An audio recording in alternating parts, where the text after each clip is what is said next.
अवधूत चिंतन श्री गुरुदेव दत्त श्री स्वामी समर्थ तुमचं सगळ्यांचं माझ्या चॅनलमध्ये मनापासून स्वागत आहे.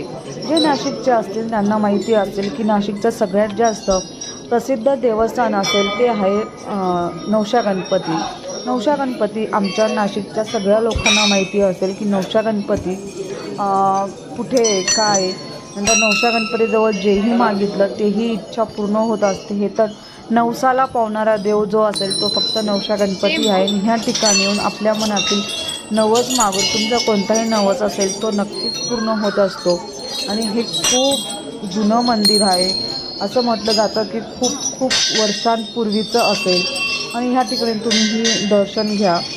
इथे शंकर भगवानांची पिंड आणि नंदी होता आणि ह्यांचं इथं दर्शन घेतल्यानंतर पुढेच मंदिर आहे. मंदिराचं शूट करता नाही आलं कारण की आतमध्ये परमिशन नाही आहे. आणि इकडे अष्टविनायकांचे पण अष्टविनायक गणपती आहेत ना, इकडे 4 आणि ह्या साईडला 4 असे अष्टविनायक पण होते.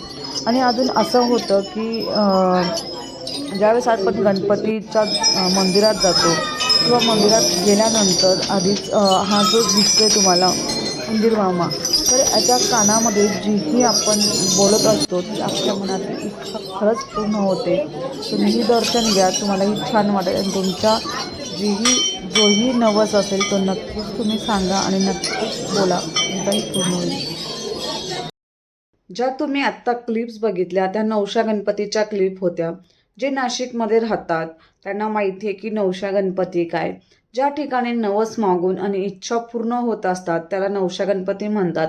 आपले कितीही मोठे संकट असू द्या, कितीही मोठ्या अडचणी असू द्या, त्या ठिकाणी नवस बोला तर तो पूर्ण होत असतो. आपले दुःख अडचणी नक्की दूर होत असतात. असं म्हटलं जातं की विघ्नहर्ता, गणपतीला विघ्नहर्ता म्हटलं जातं. आणि खरोखर आपले तिथं गेल्यानंतर जेही विघ्न असतात नक्कीच दूर होतात आणि आपल्याला तो नक्कीच नवस बोलणारा पावत असतो. आणि नवस बोलल्यानंतर सगळ्यांच्या इच्छा तो पूर्ण करत असतो. असा तो नवशा गणपती आहे. आणि नवशा गणपतीला जेही नाशिकचे जातात त्यांना तर नक्कीच चांगला अनुभव आलेला असेल. ज्यांना चांगला अनुभव आलेला असेल किंवा त्यांनी अनुभव घेतलेले असतील त्यांनी नक्कीच कमेंट्स करा. आणि असं म्हटलं जातं की आपलं जेव्हा नवस पूर्ण होतं त्या ठिकाणी काही काही जण 2-2 किलोच्या वजनाच्या घंटा बांधतात, छोटी घंटी बांधतात.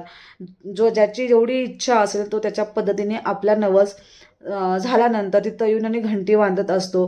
हे असं परंपराच आहे. आणि ती तुम्ही तिथं बघित असेल खूप साऱ्या घंटा बांधलेल्या होत्या आणि बऱ्याच लोकांचे बरेच नवस हे पूर्ण होत असतात आणि खूप छान अनुभव येत असतात. आपले विघ्न नक्की गणपती बाप्पा पूर्ण घेऊन जात असतो आणि आपल्याला नक्कीच सुखशांती लागत असते.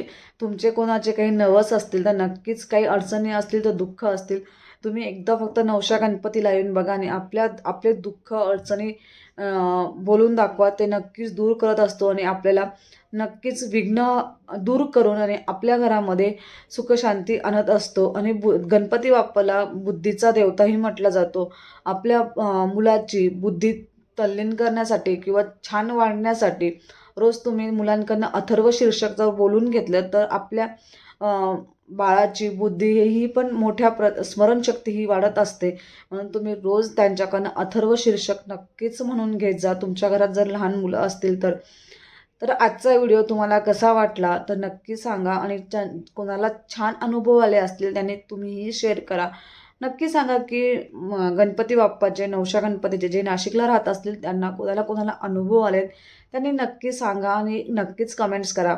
तर आजचा व्हिडिओ महाराजांच्या चरणी रुजू करते आणि आजचा व्हिडिओ इथंच संपवते. व्हिडिओ आवडला असेल तर लाईक, शेअर आणि सबस्क्राईब करायला अजिबात विसरू नका. परत भेटूया अशाच नवीन व्हिडिओसोबत. तोपर्यंत सर्वांना श्री स्वामी समर्थ. धन्यवाद.